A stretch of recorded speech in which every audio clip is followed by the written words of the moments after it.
হে hello everyone, আমি টুকুন আর আমার একটা নতুন ব্লগে সবাইকে ওয়েলকাম। আর হ্যাঁ, থাম্বনেল দেখে বুঝতেই পারছো কোথায় গেছিলাম, কি কিনলাম। চলো সেই গল্পটাই তোমাদেরকে আমি একটু শেয়ার করি। আর হ্যাঁ, চলো দোকানের সাথে একটু পরিচয় করিয়ে দিই। দোকানের নাম হচ্ছে লক্ষ্মীনারায়ণ বস্ত্রালয়, জ্যোতির্মোড়, স্বপ্না বাজার। আর হ্যাঁ, এদের বিভিন্ন ধরনের কালেকশনের স্টক রয়েছে শাড়ির।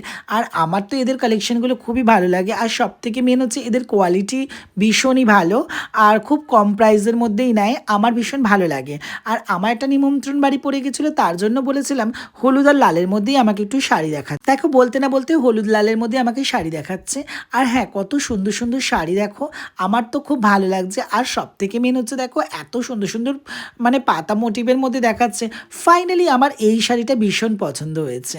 আর আমার এটাই দারুণ লেগেছে। আর এদের অনেক রকমের কালেকশন আছে। আর তার মধ্যে থেকে আমি একটু দেখে নিলাম, অন্য অন্য শাড়িও দেখছিলাম। হ্যাঁ দেখো, এই অরেঞ্জ শাড়িটাও কত সুন্দর ছিল, আমার বেশ ভালো লেগেছে। কিন্তু আমার লাল হলুদের মধ্যে যেহেতু চোখটা আটকে পড়েছে, তো তার জন্য আমি লাল হলুদটাই একটু দেখছিলাম। আর হ্যাঁ, আমি তো এই ভিডিওতে পুরো তোমাদের ব্লগের মধ্যে পুরো এদের কালেকশন দেখাতে পারলাম না, কিন্তু আমি কথা দিচ্ছি আমি নেক্সট ব্লগে এদের কিন্তু অবশ্যই তোমাকে আমি কালেকশন দেখিয়ে দেবো। আর থ্যাংক ইউ সো মাচ, আমি এই শাড়িটাই পারচেস করলাম। টাটা বাই বাই, সবাই ভালো থাকো।